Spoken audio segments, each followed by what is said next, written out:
आज हम बात करेंगे उस राज्य की जहां की सियासत पूरे देश का भविष्य तय करती है। उत्तर प्रदेश एक ऐसा राज्य जहां की 403 विधानसभा सीटें सत्ता का वो गलियारा है जहां से होकर दिल्ली का रास्ता गुजरता है। 2027 के विधानसभा चुनाव में अभी वक्त है, लेकिन लखनऊ की गलियों से लेकर दिल्ली के गलियारों तक शह और मात का खेल शुरू हो चुका है। एक तरफ अखिलेश यादव का पीडीए फॉर्मूला है, जिसने 2024 के लोकसभा चुनाव में भाजपा के विजय रथ को तगड़ी चुनौती दी थी, तो दूसरी तरफ भाजपा ने अब इसकी काट के लिए अपना प्लान डी तैयार कर लिया है। आज के इस विशेष विश्लेषण में हम जानेंगे कि आखिर क्या है ये प्लान डी, कैसे अखिलेश यादव अपने सोशल इंजीनियरिंग के जरिए 2012 का वो चुनावी नतीजा दोहराना चाहते हैं, और क्यों 2027 की लड़ाई यूपी की अब तक की सबसे दिलचस्प जंग होने वाली है।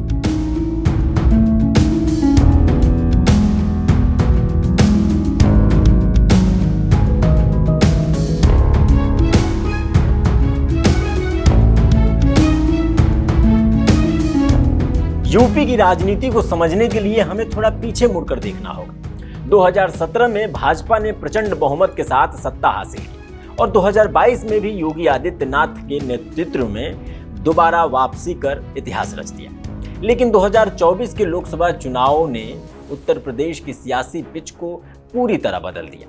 जहां भाजपा 2019 की तुलना में 33 सीटों पर सिमट गई, वहीं समाजवादी पार्टी 37 सीटें जीतकर प्रदेश की सबसे बड़ी पार्टी बनकर उठी। इस उलटफेर के पीछे सबसे बड़ा हाथ था अखिलेश यादव का पीडीए मंत्र, यानी पिछड़ा, दलित और अल्पसंख्यक। अखिलेश ने पारंपरिक यादव मुस्लिम समीकरण से आगे बढ़कर गैर यादव पिछड़ों और बसपा से छिटके दलित को अपने पाले में लाने की सफल कोशिश की।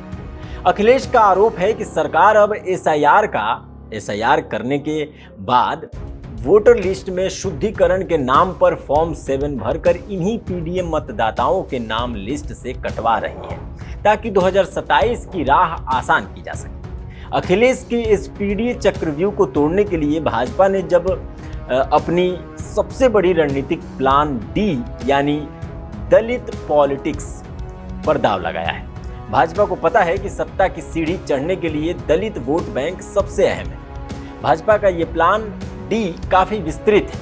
पार्टी ने 15 दलित महापुरुषों का एक वार्षिक कैलेंडर तैयार किया है। इसमें कांशीराम, संत रविदास, बाबा साहेब अम्बेडकर, ज्योतिबा फुले, सावित्रीबाई फुले और झलकारी बाई जैसे दिग्गजों को शामिल किया गया है। भाजपा इन महापुरुषों की जयंती और पुण्यतिथि पर साल भर कार्यक्रम करेगी, ताकि दलित समाज के निचले तबके तक सीधा संवाद स्थापित किया जा सके।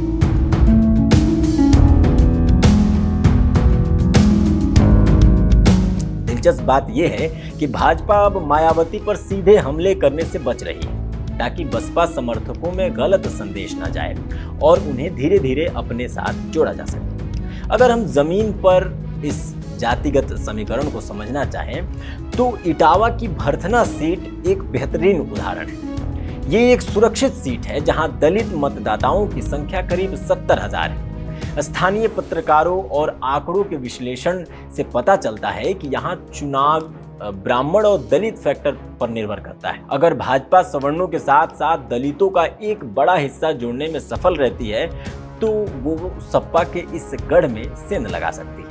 लेकिन चुनौती ये भी है कि क्या सवर्ण मतदाता यूजीसी और अन्य स्थानीय मुद्दों पर भाजपा से नाराज हैं, वो क्या भाजपा का साथ देंगे?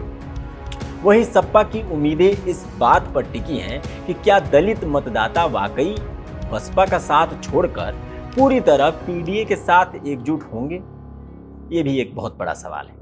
इस पूरी सियासी लड़ाई में मुख्यमंत्री योगी आदित्यनाथ का हिंदुत्व कार्ड और सुशासन का मॉडल भी एक बड़ा फैक्टर है। भाजपा सरकार अपनी योजनाओं जैसे कोरोना काल में चल रही अन्य योजना, कानून व्यवस्था के दम पर और दलित पिछड़ों के बीच अपनी पकड़ मजबूत बनाए रखना चाहती है। हाल ही में संघ प्रमुख मोहन भागवत और मुख्यमंत्री योगी आदित्यनाथ के बीच हुई मुलाकातों को भी इसी चश्मे से देखा जा रहा है। संघ का आह्वान साफ है कि हिंदू जातियों को एकजुट होना होगा और जातिगत बंटवारे को रोकना होगा। ताकि चुनाव में वोट बिखराव न हो, और इसको आगे बढ़ाने के लिए बटोगे तो कटोगे जैसे नारों का इस्तेमाल किया जा रहा है। दूसरी तरफ मायावती का एकला चलो का ऐलान है। सपा और बसपा दोनों के लिए गणित बिगाड़ने वाला साबित हो सकता है, क्योंकि बसपा का आज भी एक सॉलिड वोट बैंक मौजूद है जो हार जीत का अंतर तय करता है। विशेषज्ञों का मानना है कि 2027 का चुनाव मुद्दों से ज्यादा सोशल इंजीनियरिंग की परीक्षा होगा। जहां सपा संविधान बचाने और जातिगत जनगणना के मुद्दों पर हवा दे रही है, वहीं भाजपा विकास और सांस्कृतिक राष्ट्रवाद के साथ साथ ये जो प्लान डी के बारे में मैंने आपको बताया, उसके जरिए दलितों को ये एहसास दिलाना चाहती है कि उनकी विरासत भाजपा के साथ सुरक्षित है।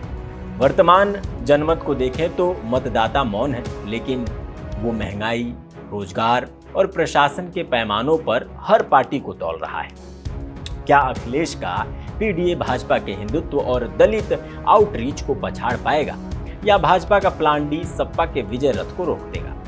तो देखने वाली बात होगी। नतीजा जो भी हो, लेकिन इतना साफ है कि उत्तर प्रदेश में 2027 की जंग सिर्फ एक चुनाव नहीं, बल्कि उत्तर भारत की राजनीति का एक नया दिशा निर्देशक हो सकती है। इस चुनाव में भाजपा की हैट्रिक की कोशिश और सपा की सत्ता वापसी की छटपटाहट के बीच जनता जनार्दन ही असली फैसला सुनाएगी।